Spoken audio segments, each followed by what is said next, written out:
Kehf Suresi. Rahman ve Rahim olan Allah'ın adıyla. Hamd Allah'a mahsustur.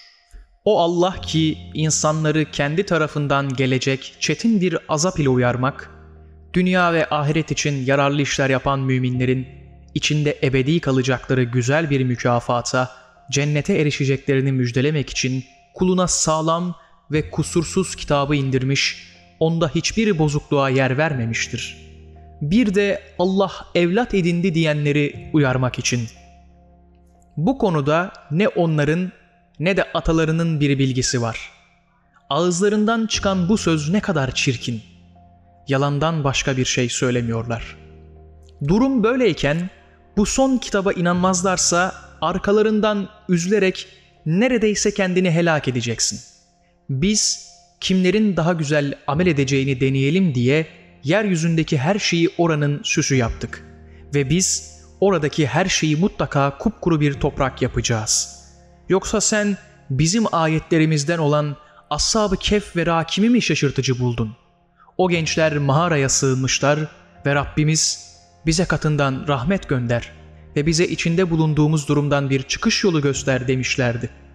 Bunun üzerine biz de onları o mağarada yıllarca derin bir uykuya daldırdık. Sonra da iki gruptan hangisinin kaldıkları müddeti daha iyi hesap edip değerlendireceğini ortaya koyalım diye onları uyandırdık. Biz sana onların başından geçenleri gerçeğe uygun olarak anlatıyoruz. Hakikaten onlar Rablerine inanmış gençlerdi. Biz de onların doğru yolda yürüyüşlerine katkıda bulunduk. Haksızların karşısında ayağa kalkıp şöyle derken onların yüreklerini güçlendirdik. Bizim Rabbimiz göklerin ve yerin Rabbidir. Ondan başkasına asla Tanrı deyip yakarmayız. Yoksa kesinlikle yanlış bir şey dillendirmiş oluruz. Şu bizim kavmimiz Allah'tan başka tanrılar edindiler. Onların Tanrı olduğuna dair açık bir delil getirseler ya, Allah hakkında yalan uydurandan daha zalim kim olabilir? Madem ki siz onlardan ve Allah'ın dışında tapmakta oldukları varlıklardan uzaklaştınız, o halde mağaraya sığının ki Rabbiniz size rahmetini yaysın, işinizde sizin için fayda ve kolaylık sağlasın. Mağaraya sığındılar. Orada baksan güneşin doğduğu zaman mağaralarının sağına vurduğunu, batarken de onlara dokunmadan sol tarafından geçip gittiğini görürsün. Onlar ise mağaranın ortasındalar. İşte bu Allah'ın ayetlerindendir. Allah kime hidayet ederse işte o doğruyu bulmuştur. Kimi de hidayetten mahrum ederse artık onu doğruya yöneltecek bir rehber bulamazsın. Uykuda oldukları halde sen onları uyanık sanırdın. Onları sağa sola çeviriyorduk. Köpekleri de mağaranın girişinde ön ayaklarını uzatmış yatmaktaydı. Eğer o insanları görseydin dönüp kaçardın ve gördüklerin yüzünden içini korku kaplardı. Uykuda oldukları halde sen onları uyanık sanırdın. Onları sağa sola çeviriyorduk. Köpekleri de mağaranın girişinde ön ayaklarını uzatmış yatmaktaydı. Eğer o insanları görseydin dönüp kaçardın ve gördüklerin yüzünden içini korku kaplardı. İşte böyle uyuttuğumuz gibi onları uyandırdık da birbirlerine sormaya başladılar. İçlerinden biri ne kadar kaldınız dedi. Diğerleri bir gün ya da günün bir parçası kadar kaldık dediler. Ve eklediler. Kaldığınız müddeti Rabbiniz daha iyi bilir. Şimdi siz içinizden birini şu gümüş paranızla şehre gönderin de baksın. Hangisinin yiyeceği daha temiz ise size ondan erzak getirsin. Ayrıca çok dikkatli davransın da sakın varlığınızı kimseye sezdirmesin. Çünkü onlar eğer sizi ele geçirirlerse ya taşlayarak öldürürler ya da kendi dinlerine döndürürler. İşte o zaman ebediyen kurtuluşa eremezsiniz. Böylece kıssayı anlatarak insanları onlardan haberdar ettik ki Allah'ın vaadinin hak olduğunu ve kıyametin şüphe götürmez olduğunu bilsinler. Bir zamanlar insanlar aralarında Ashab-ı Kehf'in durumunu tartışıyorlardı. Dediler ki üzerlerine bir bina yapın. Rableri onları daha iyi bilir. Onların yöneticileri ise bizler kesinlikle onların yanı başına bir mabet yapacağız dediler. Sonra gelenler bilmedikleri konuda karanlığa taş atar gibi tahminler yürüterek onlar 3 kişidir, 4.'leri de köpeklerdir diyecekler. 5 kişidir, altıncıları köpeklerdir diyecekler. Onlar 7 kişidir, 8.'si köpeklerdir diyecekler. De ki, onların sayısını Rabbim daha iyi bilir. Onlar hakkında bilgisi olan çok azdır. Artık onlar hakkında gerçeği açıklama dışında tartışmaya girme ve kimseden de onlarla ilgili bilgi isteme. Allah izin verirse demeden hiçbir şey için şu işi yarın yapacağım deme. Unuttuğun takdirde Rabbini an ve umarım Rabbim bana doğruya bundan daha yakın yolu gösterir de. Onlar mağaralarında 300 yıl kaldılar. Buna 9 yılda ilave ettiler. De ki, ne kadar kaldıklarını Allah daha iyi bilir. Göklerin ve yerin gizli bilgisi ona aittir. O öyle bir duyar, öyle bir görür ki onların Allah'tan başka bir yöneticisi yoktur. O kendi hükümranlığına kimseyi ortak etmez. Rabbinin kitabından sana vahyedileni oku. Onun kelimelerini değiştirecek hiç kimse yoktur.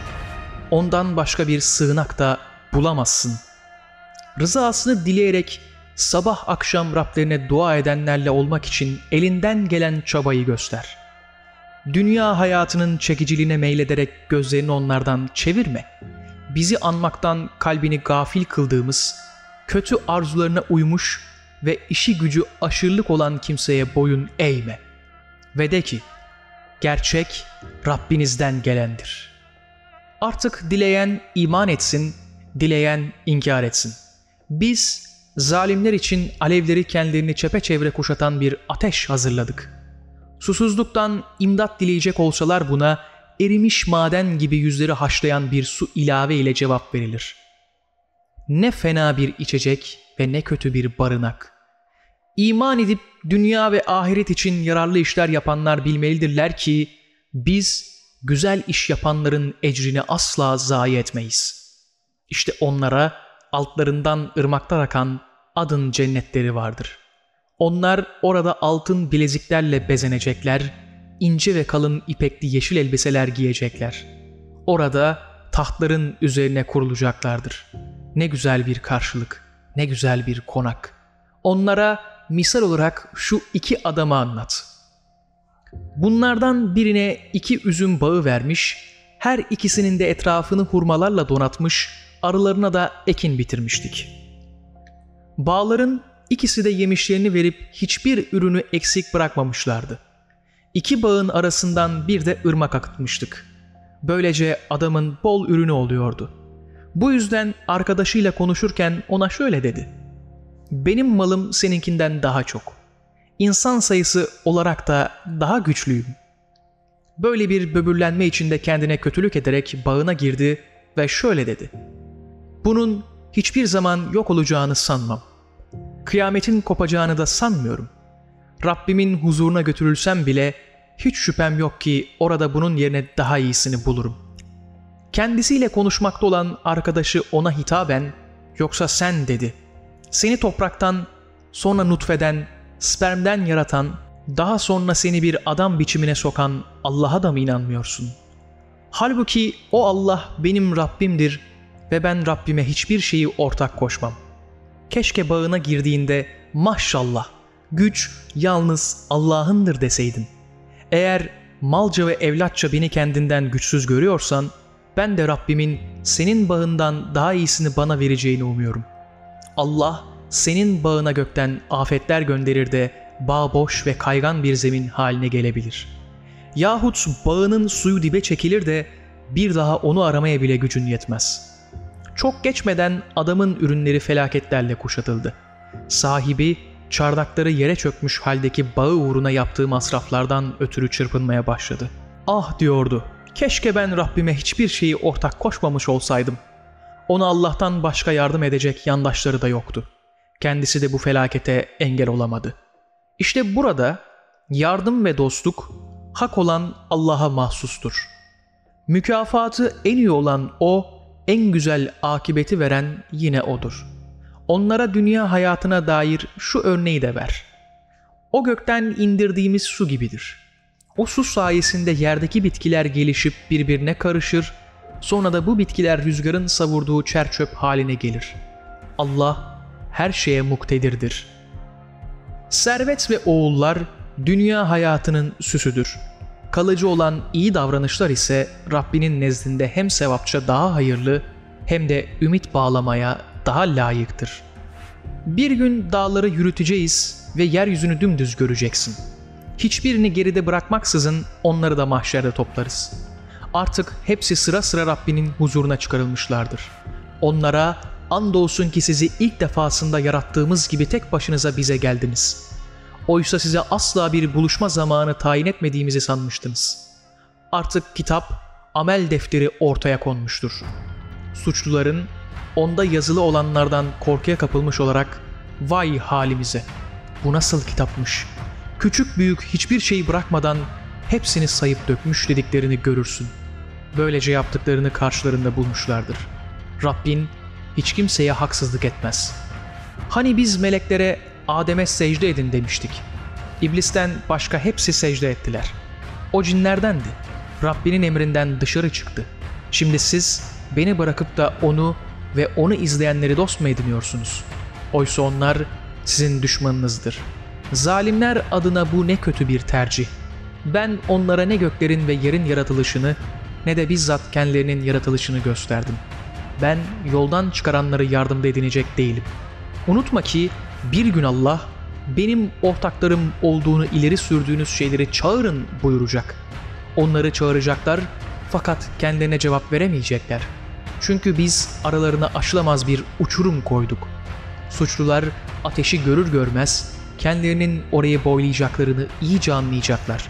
Fakat ondan kurtuluş yolu bulamayacaklar. Hakikaten biz bu Kur'an'da insanlar için her türlü misali vermişizdir. Fakat insan tartışmaya çok düşkün olan bir varlıktır. Kendilerine hidayet geldiğinde insanları iman etmekten ve Rablerinden mağfiret talep etmekten alıkoyan şey sadece öncekilerin başına gelenlerin kendi başlarına da gelmesini yahut ahiret azabının göz göre göre kendilerine gelmesini beklemeleridir. Biz Resulleri sadece müjdeleyiciler ve uyarıcılar olarak göndeririz. Kafir olanlar ise batıla dayanarak hakkı ortadan kaldırmak için mücadele verirler. Onlar ayetlerimi ve kendilerine yapılan uyarıları alaya almışlardır.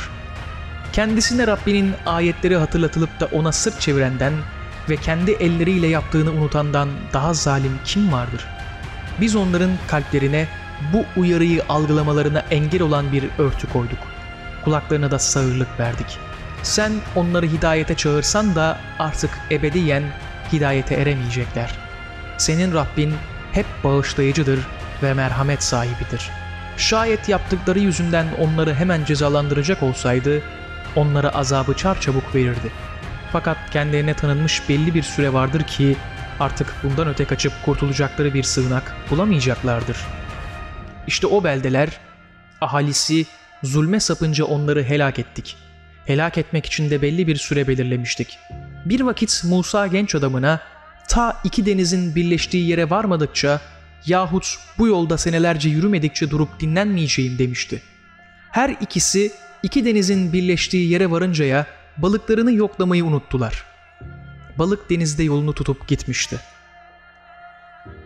Oradan uzaklaştıklarında Musa genç adama yiyeceğimizi getir. Gerçekten şu yolculuğumuz yüzünden yorgun düştük dedi.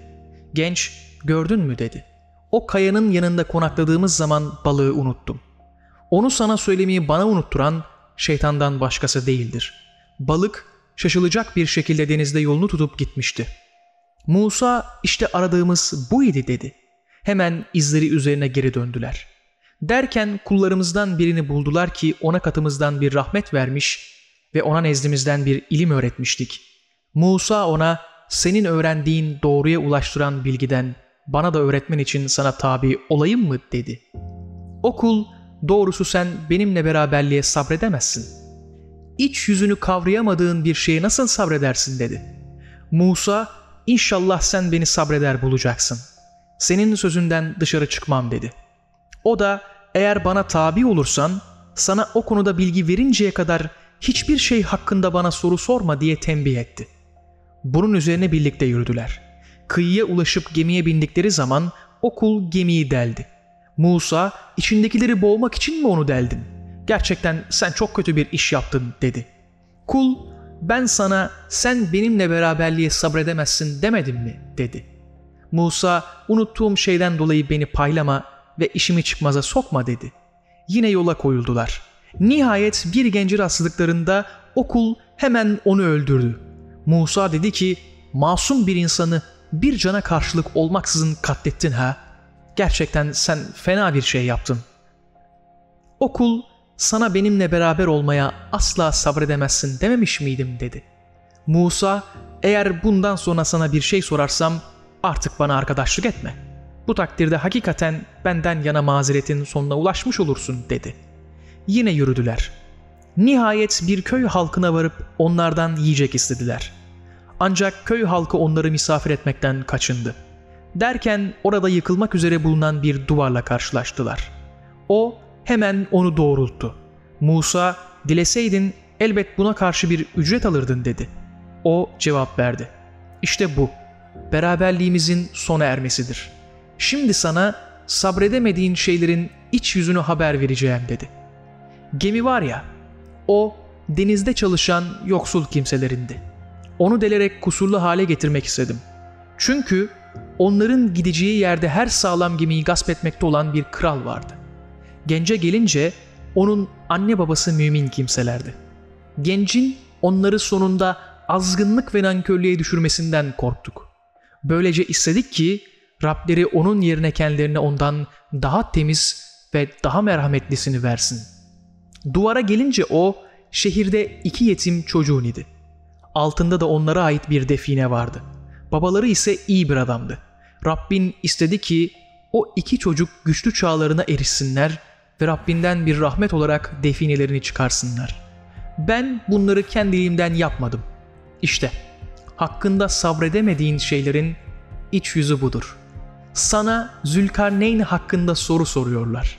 De ki, size onunla ilgili bir parça okuyacağım. Gerçekten biz onu yeryüzünde iktidar sahibi kıldık. Ona muhtaç olduğu her şey için bir yol öğrettik.